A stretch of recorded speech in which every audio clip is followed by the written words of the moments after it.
জয় কৰিছো বুলি কিন্তু তুমি কেতিয়াও না ভাবিবা নাৰ মায়া কোনেও জয় কৰিব নোৱাৰে কাৰণ মই নিজে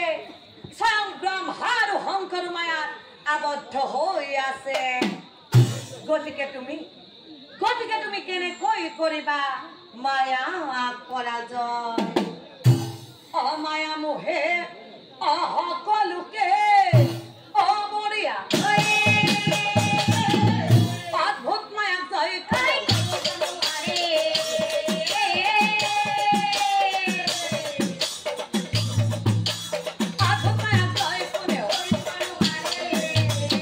এই কথা শুনি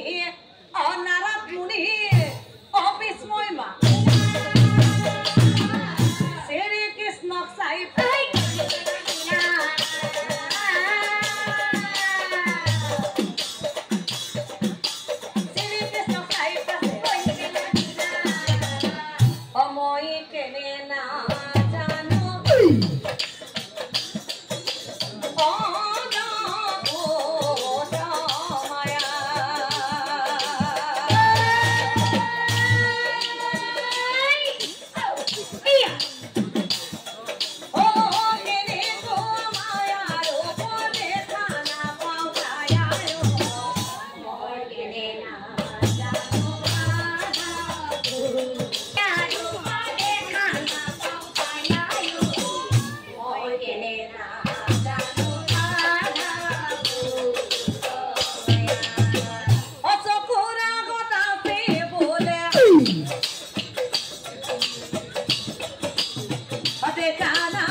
নাৰদ মুনিক চাই কৈছিল কি কৈছিল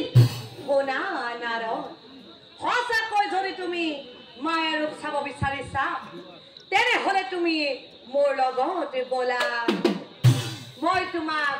মায়া কি বস্তু দেখুৱাই দিওঁ বলা অ বলা নাৰদ আমি হওক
কথা শুনি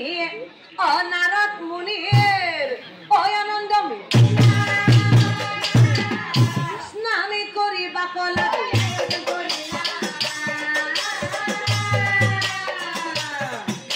স্নান কৰিবা লাগে এ হাতত থকা অবিনাশৰ অপাৰতে থৈ নাকত ধৰি নাৰদে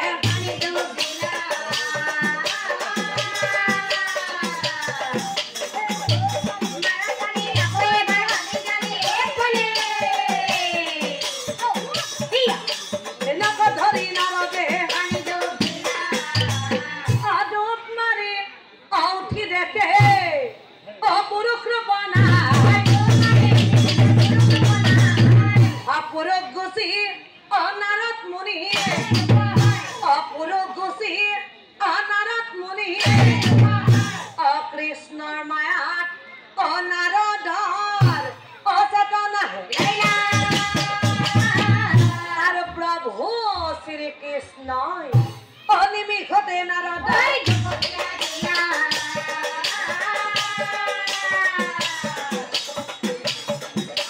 নিমিষতে নাৰদ এ নাৰী হৈ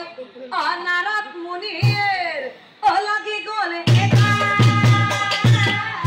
পাহৰি গ'ল নাৰদ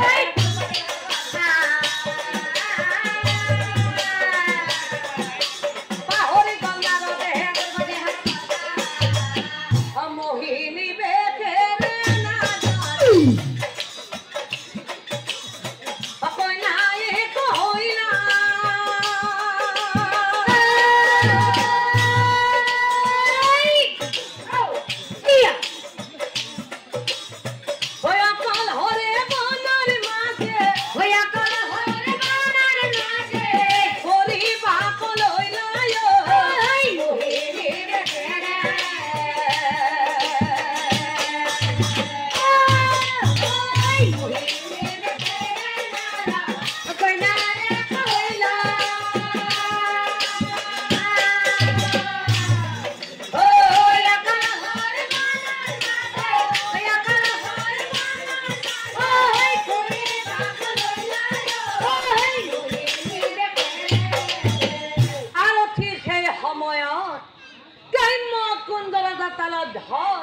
সৈন্যগণৰ সংগে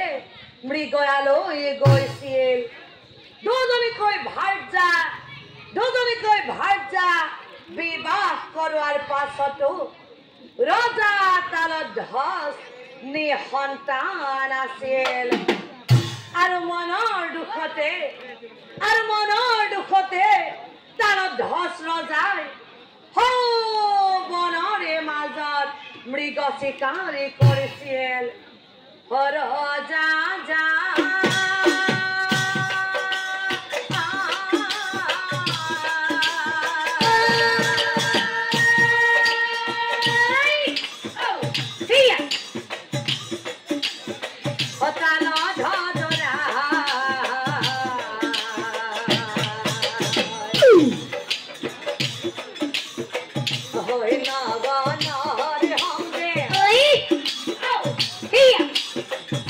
আনন্দিত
সুন্দৰী এই নিজান বননিত তুমি অকল হৰে কিয় ফুৰিছা ঘূৰি তুমি দেৱী নে মায়াবিনী ৰূপহীয়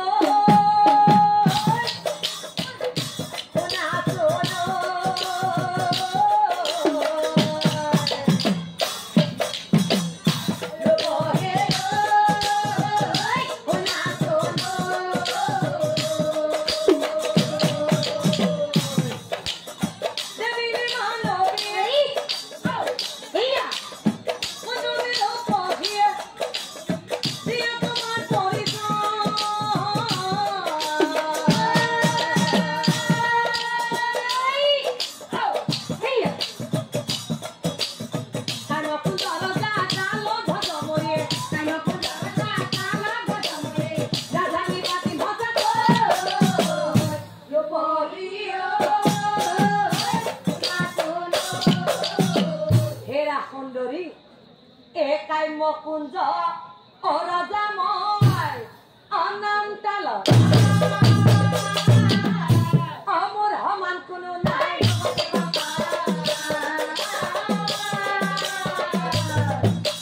মোৰ সমান কোনো নাই এই মোৰ লগত অকলে তুমি অসমাপতে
ধজে সুন্দৰী যুৱতীজনীয়ে চাই কৈছিল কি কৈছিল আহা সুন্দৰী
মহাৰাজ তোমালোকে মোৰ ৰাজ্যলৈ দোলালৈ বলা হ'ব মহাৰাজ হেয়া হে কি ৰাম ৰাম কি ৰাম ৰাম আমি দোলা ভাৰী কি ৰাম ৰাম দোলা কহিব কি ৰাম ৰাম অহস্যই অকৰি হবে অদোলালৈ তাকো দেখিবা তৰুৱাই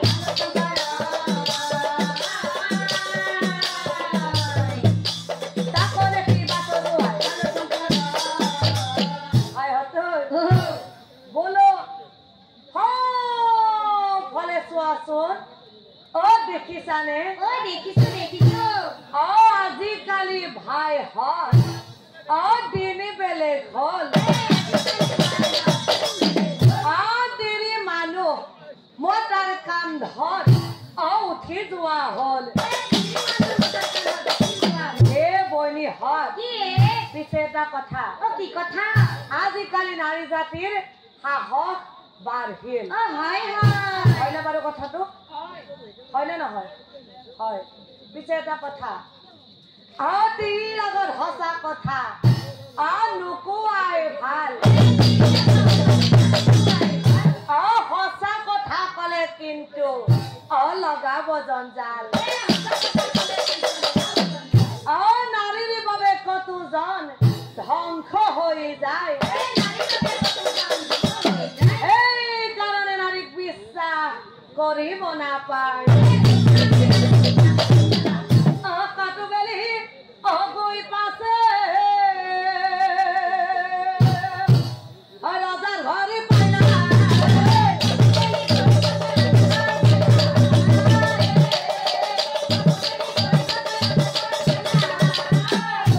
বইনী হয় আমাৰ ৰজাই বোলে কইনা আনিছে হয় নেকি বলচোন বলছে বল বল বল বইনী হয়